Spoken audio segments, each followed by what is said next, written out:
Media మిత్రులకి నమస్కారం అండి. నా పేరు Kesireddy Rajasekhar Reddy. Last few days నుంచి మీడియాలో నా గురించి వస్తున్న మిస్ఇన్ఫర్మేషన్ గురించి అడ్రస్ చేయాలని చెప్పి ఈ వాయిస్ రికార్డింగ్ పంపిస్తున్నాను. గత లాస్ట్ వీక్ ఆఫ్ మార్చ్ లో నేను లేని సమయంలో సిట్ అధికారులు మా ఆఫీస్కి వచ్చి మా ఇంటికి వచ్చి మా మదర్ కి నోటీస్ ఇచ్చారు. నన్ను విట్నెస్ గా నోటీస్ ఇచ్చి నన్ను అటెండ్ కమ్మని చెప్పారు.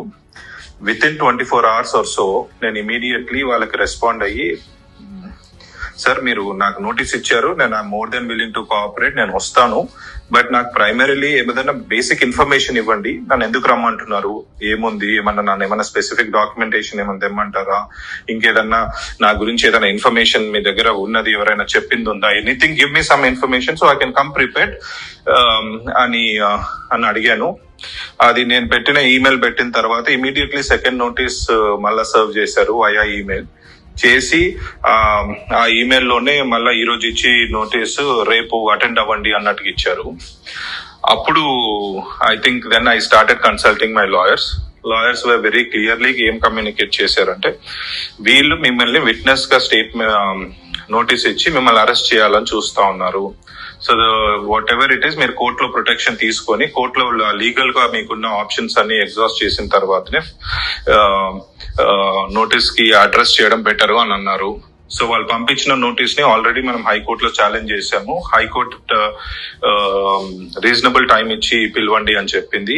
దాని మీద కూడా మళ్ళీ సుప్రీంకోర్టులో నడుస్తా ఉంది. అది కాకుండా యాంటిసిపేటరీ బెయిల్ పిటిషన్ కూడా పెట్టున్నాము, where we have clearly told that I will more than willing to cooperate with the investigation. So it's just that I'm waiting to get some legal clarity before I can come there and attend. So ఇది నా legal positioning అండి, where I stand right now. ఇంకా తర్వాత వస్తే విజయసాయి రెడ్డి అనే వ్యక్తి నిన్న మాట్లాడిన మాటలు దాని గురించి కౌంటర్ ఇవ్వాలి అనే ఉద్దేశం కూడా ఉండింది.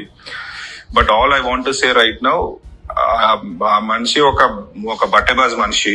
ఆయన గురించి ప్రస్తుతానికి I don't want to talk too much about it, because నా ఈ లీగల్ మ్యాటర్స్ అన్నిటికీ అయిన తర్వాత once I face the investigation, నేను మీడియా మొత్తం అందరినీ పిలుచుకొని ఈ బట్టెబాజ్ మనిషి గురించి మొత్తం ఆయన చరిత్ర అంతా తీసి అందరి ముందు పెడతాను. Absolutely have no qualms about it. అది జరుగుతుంది. అప్పటి వరకు దయచేసి మీడియా మిత్రులు నేను కోరేది ఒకటే, one side of the story విని మీరు కన్క్లూజన్స్ కి రాకండి. Please wait for my side of the story to come out. Thank you.